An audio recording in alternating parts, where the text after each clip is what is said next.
Sekali lagi Yohanes 5:28 dan 29. 1, 2, 3. Janganlah kamu heran akan hal itu, sebab saatnya akan tiba bahwa semua orang yang di dalam kuburan akan mendengar suaranya, dan mereka yang telah berbuat baik akan keluar dan bangkit untuk hidup yang kekal, tapi mereka yang telah berbuat jahat akan bangkit untuk dihukum. Semua berkata amin. Amin. Silakan duduk kembali.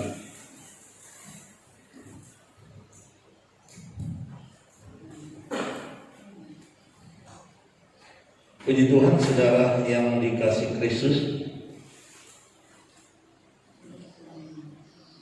Firman Tuhan saat ini masih sambungan yang kemarin, yaitu akibat dosa bagian yang kedua. Kemarin kita sudah bicara tentang akibat dosa bagian pertama. Terjadi pencemaran di surga dan iblis dicampakkan dan menguasai udara. Bahkan pada akhirnya nanti iblis menyerang surga pada masa antikristus.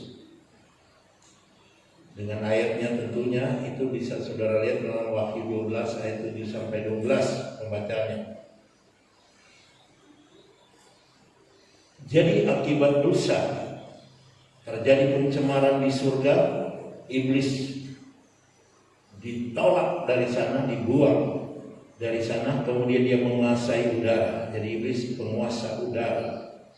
Dari sanalah dia menyerang manusia. Sudah diberitakan kemarin atau disampaikan kemarin. Jadi udara yang kita hirup ini sudah ada pencemaran juga dari kuasa iblis. Sehingga dengan keadaan virus yang sekarang ini, bukan saja di kota-kota besar, tapi sampai ke desa-desa pedalaman yang dimana udaranya masih segar karena banyak hutan dan atau pepohonan, namun pencemaran sudah terjadi dan ini merupakan kenyataan. Ini akibat dosa. Kemudian akibat dosa kemarin kita sudah bicarakan, yaitu di dalam dunia ini di mana tanah dikutuk, sehingga manusia kesulitan sekali untuk mencari nafkah di dunia ini. Dan bagi manusia yang ada di bumi ini, putus hubungan dengan Tuhan, sulit sekali berhubungan dengan penciptanya karena dosa. Bahkan binatang-binatang yang tadinya di Taman Eden akrab dengan manusia, yaitu Adam dan Hawa, sekarang ini entah itu manusia yang takut terhadap binatang atau binatang yang takut terhadap manusia. Jadi hubungan manusia dengan binatang ini juga rusak, sehingga bukan sedikit juga manusia ini diterkam oleh binatang yang disebut dengan binatang buas. Begitu pula hubungan antara manusia di dunia ini itu menjadi rusak karena dosa, sehingga terjadi permusuhan. Bisa saja di dalam keluarga, yaitu adik kakak, orang tua dengan anak atau anak dengan orang tua, terjadi kerusakan hubungan yang sebenarnya mereka itu adalah satu keluarga. Dengan tetangga, dengan kampung yang lain, dengan kota yang lain, dengan negara yang lain, sehingga kita lihat akibat dosa itu terjadi peperangan di sana sini, dan semua bencana alam sekali lagi itu karena dosa. Dan kita lihat juga pada kesempatan ini, di mana yang kita akan dengarkan dan bicarakan dari tempat ini, dari mimbar ini, yaitu karena dosa terjadi hukuman kekal bagi orang-orang yang melanggar hukum Allah atau yang dikatakan orang berdosa.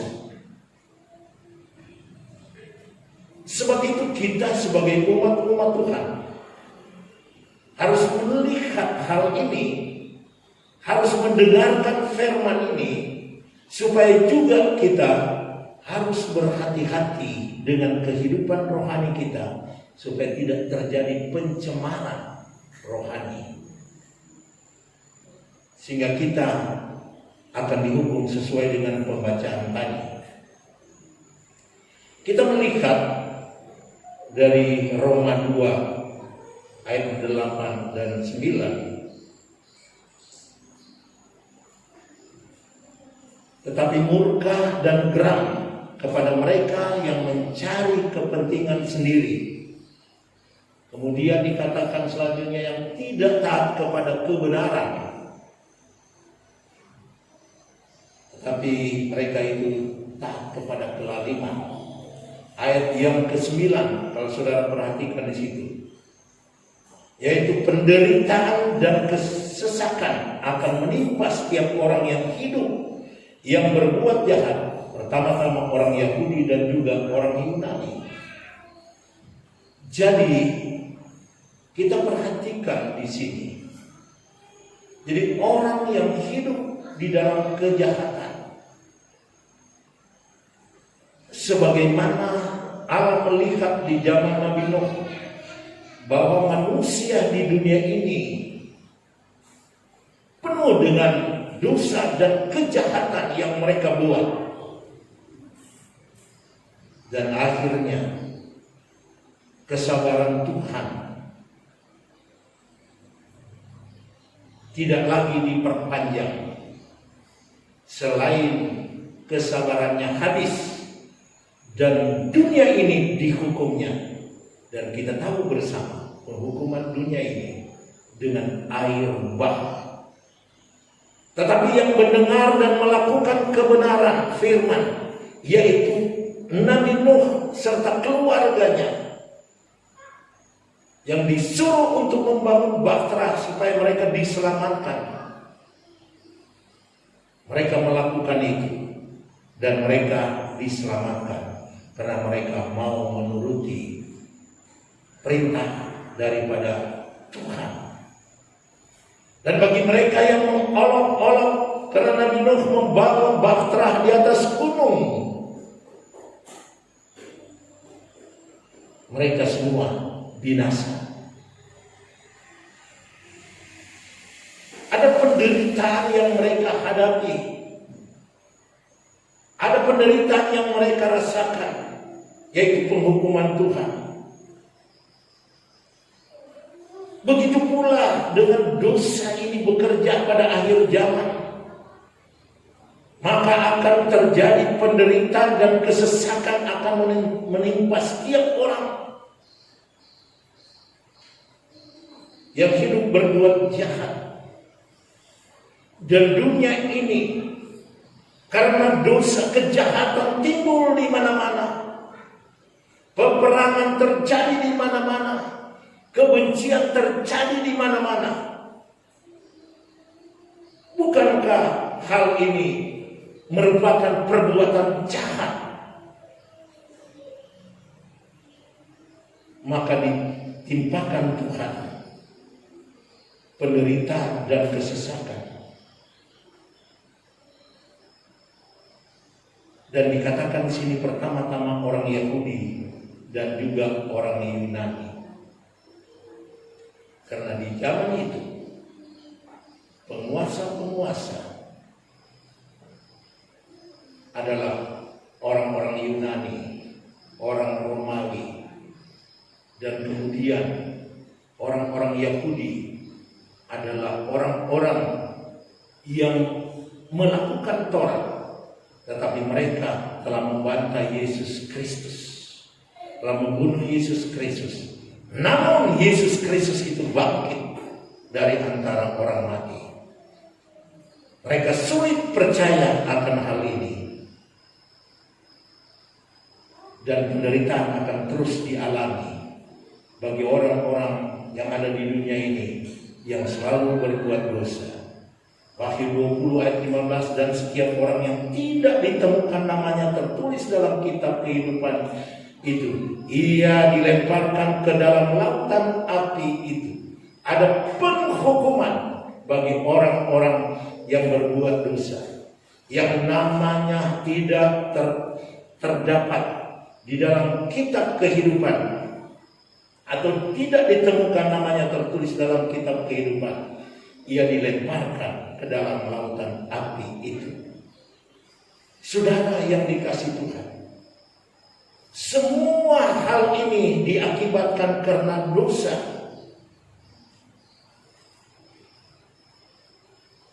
Sehingga manusia juga akan dihukum di dalam lautan api. Terus bagaimana keadaan siksaan itu di lautan api itu? Bagaimana keadaan orang yang dihukum itu? Saudara bisa membuka di dalam Yudas 1 ayat 7. Sama seperti Sodom dan Gomora dan kota-kota sekitarnya, yang dengan cara yang sama melakukan percabulan dan mengejar kepuasan-kepuasan yang tak wajar, telah menanggung siksaan api kekal sebagai peringatan kepada semua orang. Juga kita lihat peristiwa Sodom dan Gomora. Mereka melakukan hal-hal yang tak wajar atau kepuasan-kepuasan, dan yang tak wajar itu dikejar mereka. Dan mereka telah menanggung siksaan api kekal sebagai peringatan kepada semua orang. Jadi penghukuman Sodom dan Gomora juga dengan api kekal itu menjadi peringatan akan kita, supaya kita orang percaya yang hidup di akhir zaman ini dengan menyoroti dan mempelajari kebenaran firman Tuhan. Ini bukan sekedar menakut-nakuti kita, tetapi ini merupakan kenyataan peristiwa yang terjadi tentang Sodom dan Gomora. Peristiwa yang terjadi tentang air bah di zaman Nabi Nuh. Jadi bukan menakut-nakuti kita, tapi firman Allah ya dan amin. Di dalam Yudas 7 ini, bahwa Sodom dan Gomora dimusnahkan dengan api kekal. Benarkah itu akan terjadi pada akhir zaman? Coba kita lihat dalam Wahyu 19:20, maka tertangkaplah binatang itu, dan bersama-sama dia nabi palsu yang telah mengadakan tanda-tanda di depan matanya. Dengan demikian ia menyesatkan mereka yang telah menerima tanda dari binatang itu dan yang telah menyembah patungnya. Keduanya dilemparkan hidup-hidup ke dalam lautan api yang menyala-nyala oleh belerang. Jadi kita lihat penyembah patung itu, pengikut daripada antikristus itu, yang muncul pada akhir zaman, bersama-sama akan dilemparkan ke api atau nyala api oleh belerang. Jadi iblis juga, semua pengikutnya itu akan dilemparkan ke dalam api.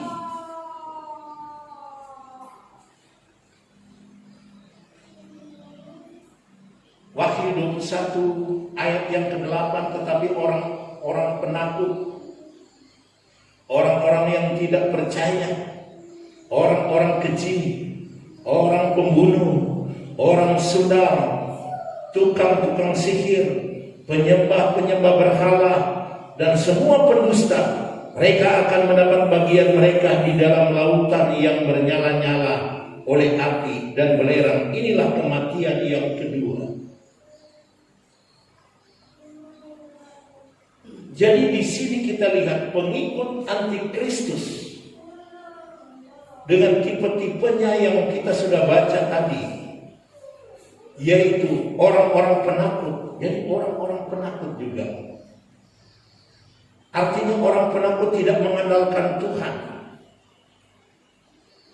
Orang penakut itu dibenci oleh Tuhan.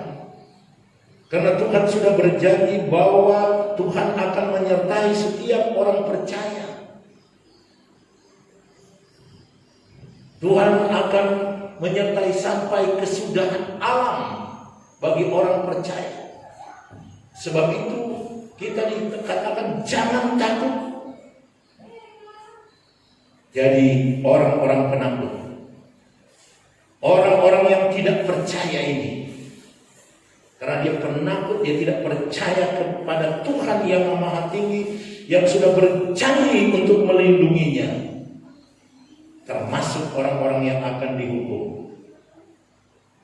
Kemudian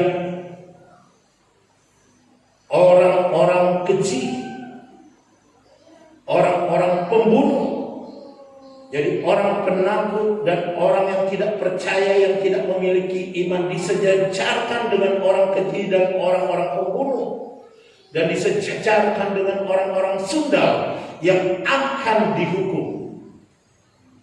Mereka hanya mau mengejar keinginan-keinginan duniawi. Mereka mengejar semua kenikmatan duniawi. Dan mereka tidak mau bertobat. Mereka tidak mau beriman kepada Tuhan. Masuk juga orang-orang yang tukang sihir, penyembah berhala dan semua pendusta. Jadi orang yang pendusta juga itu harus hati-hati. Jangan kita melakukan hal-hal yang hoax.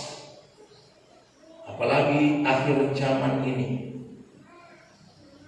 dengan adanya virus corona ini, kemudian muncul hoax di situ dan mengatakan bahwa saya ini seorang nabi, karena akhir zaman seorang nabi yang akan dipakai Tuhan untuk memberitakan apa yang boleh dan apa yang tidak boleh. Ini muncul. Kalau saudara membaca di Facebook, banyak yang mengatakan saya mendapatkan roh kenabian, si itu, si B, si A mendapatkan roh kami kenabian yang memperingatkan tentang virus corona dan vaksin. Kita harus hati-hati. Tapi kalau saya bersyukur dengan corona ini muncullah nabi-nabi atau roh kenabian muncul akhir zaman ini. Tetapi juga akan ketahuan nanti mana nabi yang asli dan nabi yang palsu. Artinya dengan munculnya nabi-nabi ini, karena mereka sendiri mengatakan tidak usah dengarkan kata gembala, karena dalam nubuatan kita wahyu dengarkan suara nabi. Nah, ini kita harus berhati-hati. Gembala itu adalah penjaga kawanan domba, yaitu umat Tuhan, dari serigala-serigala yang buas, yang ingin menerkam. Gembala pasang badan untuk hal ini. Gembala merawat kerohanian umat-umat Tuhan yang sakit-sakitan. Gembala kemudian yang merawat mereka, dan kemudian mereka mulai sehat. Tetapi ada roh jahat yang bisa masuk di dalam kawanan itu. Kita harus berhati-hati. Sebab itu saya dari tempat ini, saya sebagai gembala, hati-hati dengan suara-suara kenabian tapi akhirnya kedapatan palsu. Kita harus hati-hati. Dengarkan suara gembala. Karena domba-domba itu mengenal suara gembala. Itu kata Firman. Sebab itu jangan kita terpengaruh dengan medsos yang kemudian menyampaikan nubuatan-nubuatan dan akhirnya juga nanti kelihatan kepalsuan tersebut nanti. Tinggal menunggu waktu. Kemudian semua yang mengatakan ini nabi, itu nabi, semua mereka itu akhirnya juga akan mendapatkan hukuman karena menjadi nabi palsu. Sebab itu saudara yang dikasih Tuhan, semua pendusta mereka akan mendapat bagian mereka di dalam lautan yang bernyala-nyala oleh api dan belerang. Dan ini adalah penghukuman dan disebutkan sebagai kematian yang kedua. Apakah karena bilang kematian kedua terus selesai begitu? Tidak, saudara. 1 Tesalonika atau 2 Tesalonika pasal yang pertama ayat 9 dikatakan begini, perhatikan dan camkan ini. Mereka ini akan menjalani hukuman kebinasaan selama-lamanya, dijauhkan dari hadirat Tuhan dan dari kemuliaan kekuatannya. Jadi saudara yang dikasih Tuhan, mereka ini akan menjalani hukuman.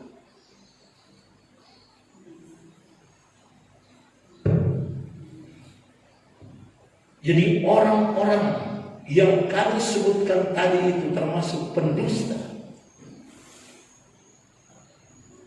penyebar hoax, dan semua penyembah berhala, orang yang penakut, orang yang tidak beriman, mereka ini akan menjalani hukuman kebinasan selama-lamanya.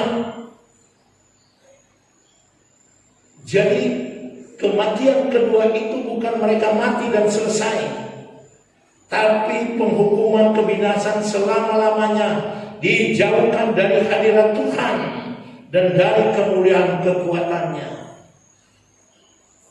Sebab itu saudara yang dikasih Tuhan, mari kita membersihkan diri melalui darah Kristus dari pencemaran-pencemaran duniawi yang ingin merusak kehidupan kita, sehingga kita ini kehilangan kemuliaan.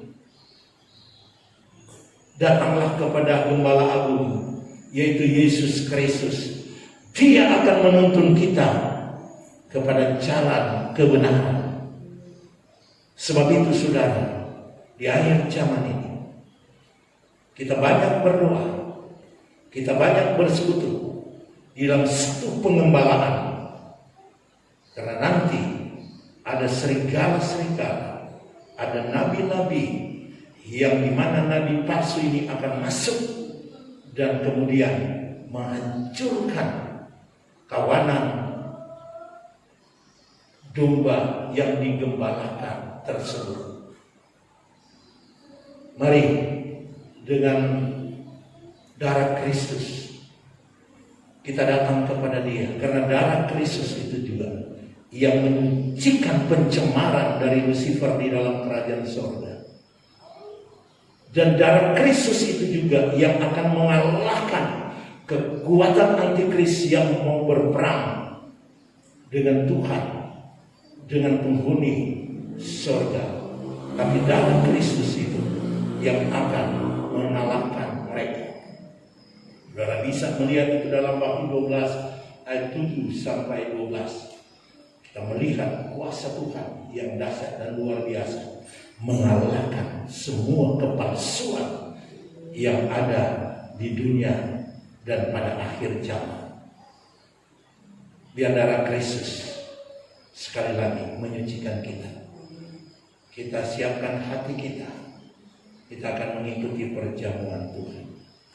Kita nyanyikan satu pujian. Aku mau jadi roti yang terpecah baginya.